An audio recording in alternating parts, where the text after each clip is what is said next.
MacGyver turned a paperclip and a Swiss Army knife into the most feared toolkit on television. Premiering in 1985, the ABC action series followed a Phoenix Foundation problem solver who defeated every threat using science, patience, and whatever happened to be lying around nearby.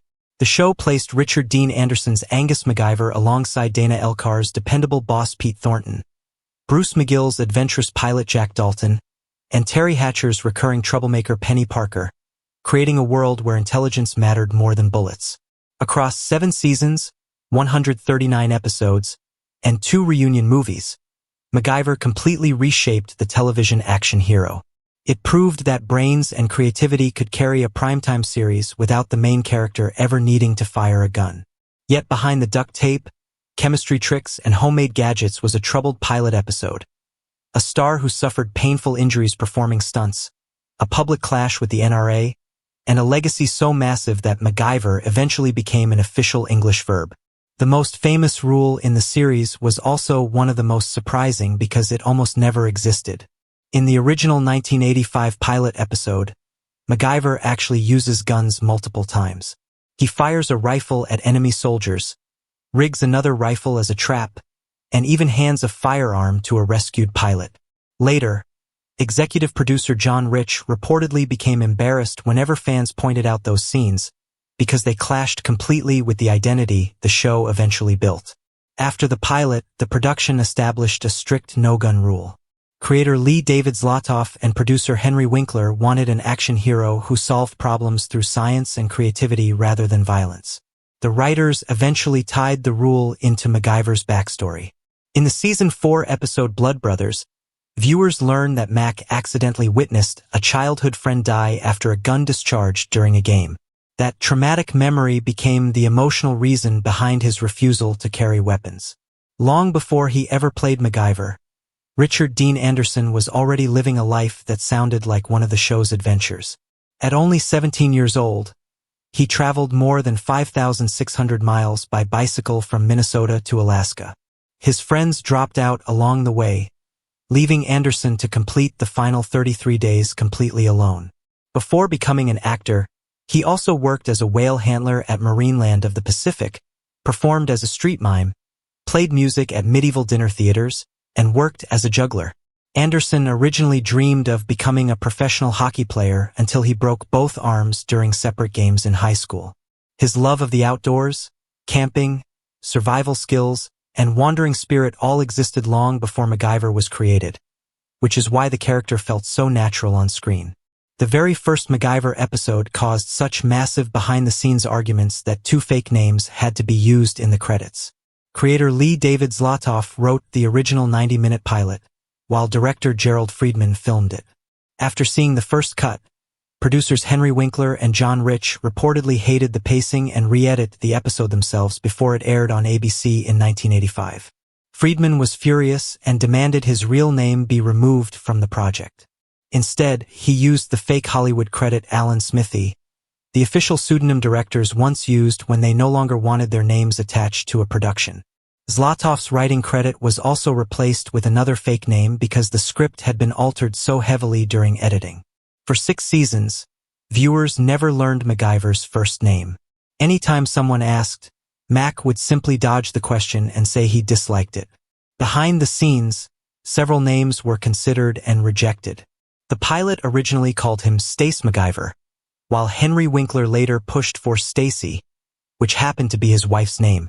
Richard Dean Anderson hated both ideas, so the writers abandoned the topic completely. Finally, during the season 7 episode Goodnight MacGyver, the mystery was solved when Mac reveals his first name is Angus. The idea reportedly came to Anderson after seeing the name Angus Reid displayed on a sign in Vancouver. Even after the reveal, Mac continued insisting people simply call him Mac. Richard Dean Anderson paid a serious physical price for the show's action scenes. During the first season, he constantly argued with stunt coordinators because he insisted on performing many dangerous stunts himself. Midway through production, he accidentally stepped into a hidden hole while running across uneven ground and severely injured his lower back, crushing a spinal disc and pinching a nerve. The pain affected him for years, but Anderson kept filming despite being in what he later described as a crippled state for more than a year before finally undergoing surgery. Decades later, he required another operation on the same injury. By the final seasons, the production relied much more heavily on his stunt double because Anderson's body had already absorbed years of punishment. Dana Elkar's storyline became deeply emotional because it reflected his real life. Elkar played Pete Thornton, MacGyver's trusted friend and boss, throughout nearly the entire series. For years, Elkar quietly battled glaucoma, managing the disease with medication. During a vacation, he accidentally forgot his medicine and his vision deteriorated rapidly afterward. Eventually, he became nearly blind and informed the producers that he could no longer read scripts or clearly see people around him. The writers initially planned to remove Pete Thornton from the show entirely. Richard Dean Anderson stepped in and convinced the producers to keep Elkar by writing the blindness directly into the character. In the season 6 episode Blind Faith, Pete begins losing his vision exactly as Elkar had in real life. The show later ended episodes with public service announcements encouraging viewers to get tested for glaucoma. One of MacGyver's most famous tricks actually came from a fan letter. The producers encouraged viewers to mail in creative MacGyverisms, offering cash rewards for usable ideas. Thousands of suggestions arrived, but only one became part of the show. A young fan suggested cracking a raw egg into a leaking car radiator. As the engine heated up, the egg whites would cook and temporarily seal the leak. The writers tested the idea themselves and discovered it genuinely worked. The trick appeared in the season 2 episode. Unlike many action shows of the 1980s, MacGyver actually hired real scientists to check the accuracy of the inventions and escape tricks. One of the show's main science advisors was Gemstone's scientist John Koivula, who worked alongside other experts to ensure the chemistry and physics made sense. Writers would present difficult situations, and the advisors would design realistic ways Mac could escape using ordinary household items. Some scenes were exaggerated slightly for television. For example, in the pilot, MacGyver stops an acid leak using chocolate bars. The science behind the reaction was real, but in reality it would have required far more chocolate than the show depicted. Even so, the scientific grounding gave the series authenticity and inspired many future engineers and science teachers. The producers also took safety very seriously. Any MacGyver trick involving dangerous chemicals or explosives intentionally left out at least one important step. The goal was to entertain viewers without encouraging children to recreate hazardous experiments at home. Richard Dean Anderson later explained that the writers specifically wanted to prevent kids from accidentally blowing up their kitchens. The show's popularity eventually led to real-world injuries from homemade MacGyver bombs, making the producers' caution seem surprisingly wise. One of the series' strangest controversies involved a fake rhinoceros. In the season 5 episode Black Rhino, the production spent nearly $40,000 building a realistic mechanical rhino to portray an injured animal during an anti-poaching storyline. The animatronic looked so convincing that viewers flooded ABC with angry complaints, believing the show had harmed a real rhino during filming. Ironically, the entire purpose of the episode was to raise awareness about endangered black rhinos. ABC later added disclaimers before reruns explaining that the animal was completely fake. The writers attempted multiple times to give MacGyver a long-term romance, but fans rejected every effort. In season 3, Alyssa Davalos joined the cast as Phoenix Foundation agent Nikki Carpenter, intended to become Mac's steady love interest. Viewers hated the idea and sent large numbers of angry letters to the producers. Years later, the writers tried again with Maria Romberg, a former East German agent played by Brigitte Stenberg. Fans reacted negatively again, insisting MacGyver worked better as a wandering independent hero. After 2 failed attempts, the show abandoned serious romances entirely.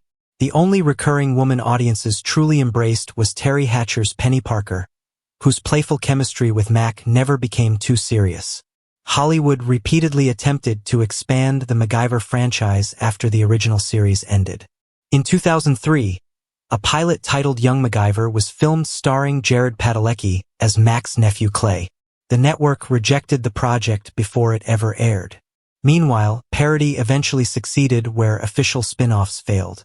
Saturday Night Live created the character MacGyver, played by Will Forte, turning MacGyver-style problem-solving into absurd comedy. The parody became so successful that it later evolved into both a movie and its own television series. Richard Dean Anderson even appeared alongside MacGyver in commercials, humorously embracing the joke. The series also attracted criticism from the NRA because of its anti-gun message. Producer Stephen Downing, a former Los Angeles police officer, strongly defended the no-gun policy throughout the show's run. After the episode Blood Brothers aired in 1988, the National Rifle Association reportedly encouraged supporters to boycott the series and pressure advertisers. Richard Dean Anderson personally supported gun reform causes and even served on the board of Handgun Control Incorporated. Instead of backing away from the controversy, the show continued reinforcing its belief that intelligence was more powerful than violence. MacGyver's cultural impact eventually became permanent when his name entered the English language. In 2015, Oxford Dictionaries officially added MacGyver as a verb meaning to fix or create something cleverly using whatever materials are available. Merriam-Webster later followed. Few fictional characters have ever achieved that kind of linguistic immortality. By the late 1980s, people were already casually using phrases like, "I MacGyvered it," in conversation. What began as a television character slowly transformed into a universal symbol for creative problem-solving. One of the show's most beloved locations also survived long after production ended. For several seasons, MacGyver lived in a peaceful floating home in Vancouver's Cole Harbour called Land's End. The exterior shots were filmed at a real floating house while interior scenes used a matching soundstage set.